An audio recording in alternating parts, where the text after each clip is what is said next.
Hai sahabat rupa, jumpa dengan saya Nunung Rita di channel Galeri Patung Yusman. Di channel Galeri Patung Yusman ini kita akan mengulik kehidupan pribadi seorang Yusman dan juga tentang kekaryanya yang sudah terpajang di seantero Nusantara dari Sabang sampai Merauke. Dan juga karya-karyanya telah mendapatkan penghargaan tingkat nasional maupun internasional. Yuk kita kulik lebih jauh seorang Yusman di kediamannya.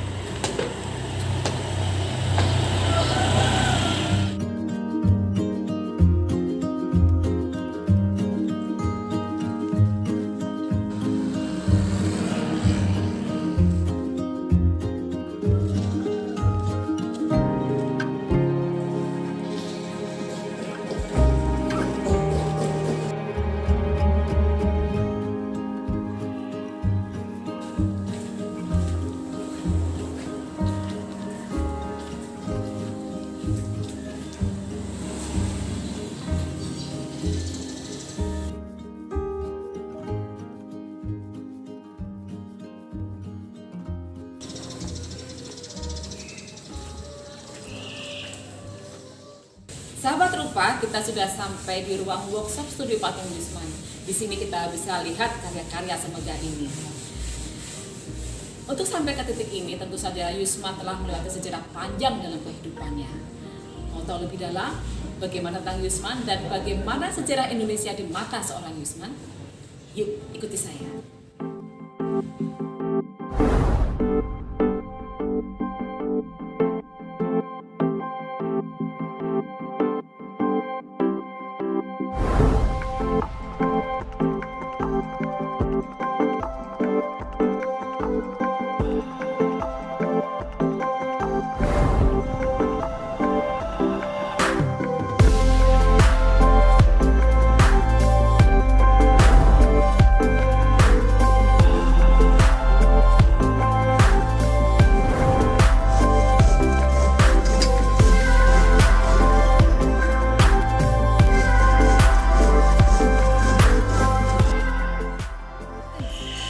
Sahabat rupa, itu dia Pak Yusman.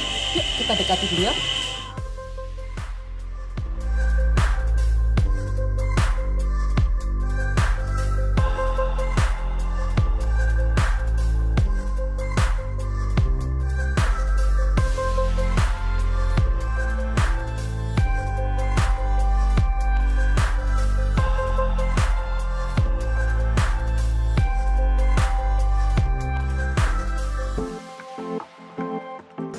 Halo Pak Yusman, selamat Halo pagi. juga. Apa kabar Pak? Pagi, kabar baik. Pak, ini saya dan sahabat rupa pengen Ya. tahu nih kehidupan Pak Yusman, bagaimana sejarah panjang kehidupan Pak Yusman dari masa kecil hingga sampai kekaryaan Pak Yusman yang akan sudah menghiasi seantero Nusantara dari saat ini. Boleh, nanti kita wawancara di situ aja. Oke, Pak.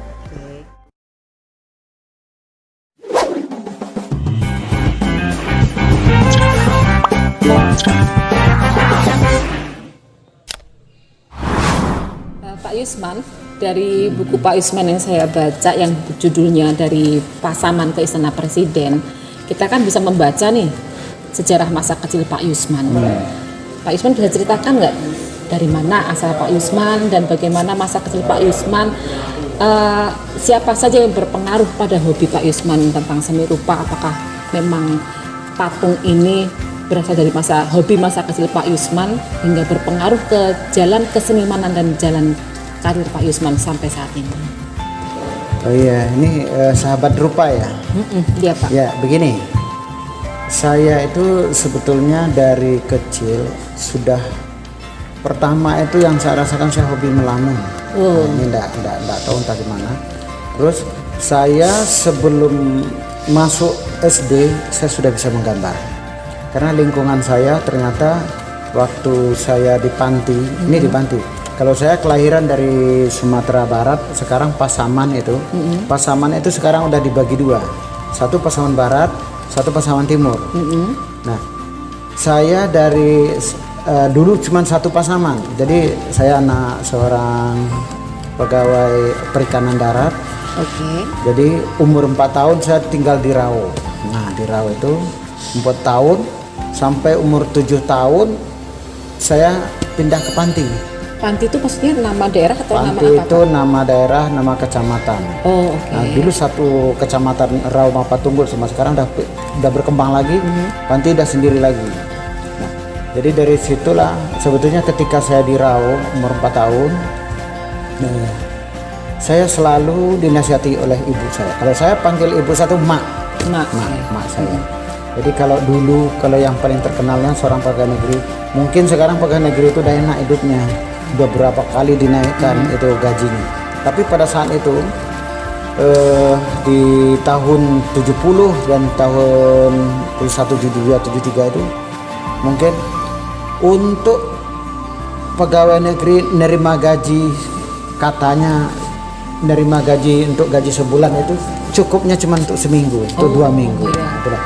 Jadi orang tua saya, karena orang tua saya itu anaknya 9, saya nomor 8, dan tinggal saya dengan adik saya yang sekolah waktu itu, yang yang lain mungkin sekitar tamat SMP dan SMA, dan mereka berwira swasta, ada yang bertani, ada yang gitu, ada yang Lalu besar. ini Pak, bagaimana atau siapa yang mempengaruhi hobi Pak Yusman di seni rupa? Ataukah dari ayah atau saudara atau paman atau siapa Pak? Kalau saya rasakan begini, kakak saya itu sebetulnya, kakak saya itu ada yang laki-laki namanya Asril, tapi sekarang sudah almarhum. Yang Asril itu selalu menggambar. Menggambar. Pada saat itu kalau menggambar itu hidungnya mancung, nah, ini Belanda. Tapi kalau orang kita yang pesek itu pasti orang Indonesia. Ini indikasi dari hidung Pak ya? Ya. Jadi itu ada hidungnya mancung. Jadi selalu di atas jeep. Terakhir saya tahu jeep yang dipakai itu ternyata itu Willys, yang sekarang tahunya sesudah di Jogja. Jadi kalau abang saya panggil abang, Bang Asril itu gambar itu. Sebetulnya mungkin saya karena sering melihat abang saya menggambar, mungkin dari abang saya. Kalau umurnya panjang mungkin itulah abang saya lah dulu yang mempengaruhi saya. Tapi yang jelas saya kalau sekarang saya berpikir, saya tuh salut untuk abang saya itu. Jadi dia selalu menggambar. Nasionalismenya sudah tinggi sana itu. Jadi yang Belanda nih pakai senjata, pakai jeep, orang kita ini digambarkan yang pesek, yang gini, yang kecil-kecil, yang selalu ditembak oleh Belanda. Nah pada saat itulah saya mungkin mencoba-coba gambar itu di tanah dulu, pakai arang dulu. Dan uniknya lagi ketika kita tinggal di Rau. Di Rau itu kecamatan Rauma Patunggul waktu itu, masuk Pasaman. Jadi kita satu rumah sama dulu induk semang, namanya bos saya induk semang. Jadi ketika ke sawah, ibu saya ke sawah, bos ayah saya ke sawah, tuh induk semangnya. Jadi dinding itu tak gambar pakai arang. Pak Yusman curhat-curhat waktu masih kecil gitu ya? Tak pakai gambar orang perang. Jadi orang tuh perang, tembak. Nah itu saya habis dimarahin itu sama ayah saya. Ketika pulang dilihat dindingnya udah bergambar arang semua. Itu usia saya sekitar 4-5 tahun. 4 tahun Pak Yusman sudah bisa menggambar ya? Sudah bisa. Jadi lalu dari mana asal muasal ini tentang seni patung ini Pak? waktu jauh sebelum ini belum ada patung pada saat itu. Jadi saya gambar, malah sama ibu saya, mak saya, kamu bersihkan itu. Nah dulu ketika rumah kita itu tidak ada cat putih, kan labur, kapur. Tak lap pakai sabuk kelapa, jadi semuanya hitam. Lalu saya kena marah lagi, ini gimana ini? Nah akhirnya udah selesai, jadi saya tidak boleh gambar. Ya udah. Ketika ke pasar, lingkungan saya ada juga yang gambar dulu, gambar mobilnya itu yang GMC kalau sekarang, itu mobil Amerika itu. Nah di saat itu setiap pagi saya akan ke sawah. Jadi ibu saya lah sepertinya motivasi yang sangat luar biasa terhadap diri saya. Dan ibu saya juga lah yang merubah mungkin. Karena pada saat itu 5 tahun, 6 tahun sampai hampir 7 tahun saya pergi ke sawah. Sore pulang. Jadi ketika pulang ibu saya selalu ngomong, apa yang dapat sama anak saya ini nanti? Pagi pergi, sore pulang. Nah, itu. Jadi saya acuh saja, saya selalu berjalan di depan. Jadi saya rapi dari dulu dari kecil. Kakak-kakak saya, ibu saya di belakang. Saya seperti pura-pura anak dengar, tapi itu terekam di sini. Jadi itu yang jadi rekaman sampai sekarang. Itu yang jadi rekaman. Itu Tapi saya. tidak salah ya Pak Yusman, sejarah masa kecil mempengaruhi kehidupan yang selanjutnya. Dalam hal ini sepertinya ibu atau umak yang menancap di sanubari Pak Yusman, yang membawa pesan yang mempengaruhi jalan karir Pak Yusman saat ini? Dua-duanya menurut saya. Ayah sebagai kepala rumah tangga itu tidak bisa dilupakan. Kalau emak saya, ibu saya itu selalu mengasih motivasi sebagai ibu rumah tangga. Kamu besok jangan seperti ayahmu. Kalau bisa besok kamu harus lebih dari ayahmu. Nah, itu yang tertanam di pikiran saya. Oh ya, gitu. Ya, yang tadi mungkin ketika saya masih bergelut dengan keseni rupaan, saya tidak mengerti sebetulnya seni rupa itu. Tapi ini karena guru-guru dan teman-teman lingkungan juga ada yang belajar seni rupa, termasuk Pak Amelius tadi. Dan sesudah itu, sesudah masuk di SMSR jurusan dekorasi, saya bilang saya juga berprestasi di dekorasi. Juga juara 1 pernah, juara 2 juga pernah. Tapi yang jelas, selama saya di SMSR, saya tetap melukis. Walaupun dekorasi itu kan tata ruang, bikin rumah tinggal sederhana, itu di dekorasi. Sambungannya sebetulnya ke Jogja itu adalah di Ruda, jurusan ruang dalam kalau dulu. Ruang dalam itu di jurusan dekorasi Pak ya? Iya. Terus selama di SMSR kita ini, saya punya kelompok kalau tidak salah dulu tuh. Jadi kalau ada orang bikin taman, kita bikin taman.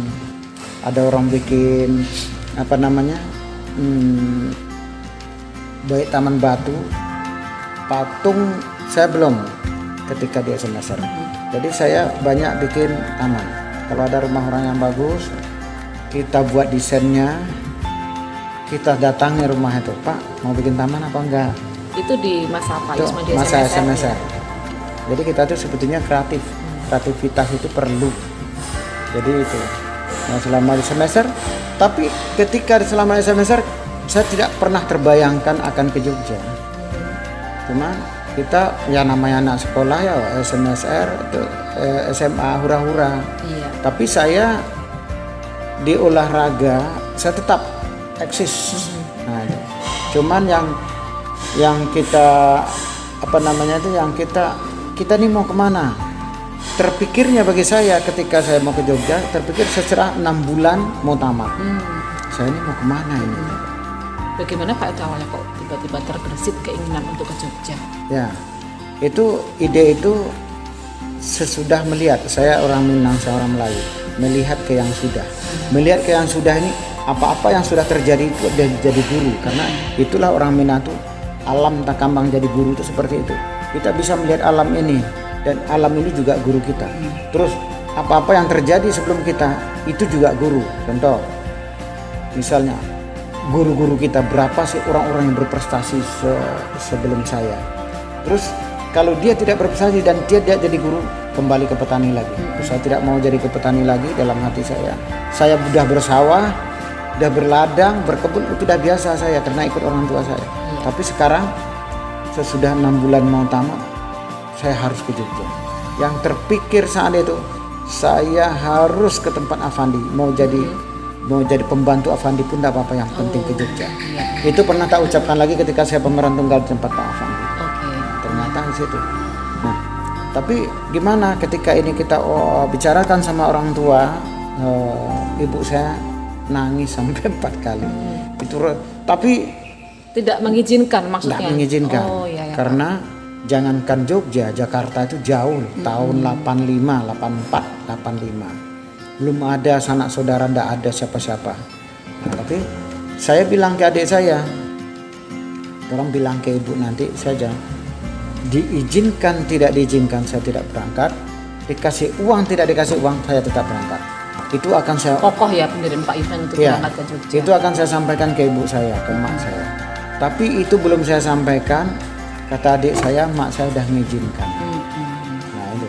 Dan saya berangkat dari Padang pun tidak ketemu ibu dan ayah saya karena nanti pulang lagi toh. Nah, jadi saya tidak, dengan teman saya yang 5 orang saya berangkat ke Jogja. Saya tidak mau naik kapal karena kenapa naik kapal gitu loh? Karena sering di kapal itu nanti kalau di kapal itu nanti kita berangkat satu sapu tangan ini bisa basah dengan air mata. Oh iya. Karena ya kenapa kan basah air mata? Karena ketika kapal itu udah berangkat kan gini-gini aja. Apalagi kalau Kayak di film-film nyanyi. gitu Pak ya. Kalau nyanyi Selamat Tinggal Teluk Bayur. Nah itu sangat sedih sekali. Saya harus berangkat pakai bis, saya bilang gitu. Jadi saya jemukan, saya tutup mata saya dengan melihat dan tidak ada sedih. Itulah sampai ke Jogja. Itulah sahabat rupa, kita sudah tahu jalan hidup Pak Yusman sampai akhirnya tiba di Yogyakarta. Lalu gini Pak Yusman, sahabat rupa tentu saja ingin tahu kesulitan-kesulitan apa yang dialami Pak Yusman ataupun kendala-kendala Pak Yusman selama menempuh karir itu. Kalau di Jogja kita tahun 85 saya masih ingat, 85 Agustus saya sampai di Jogja.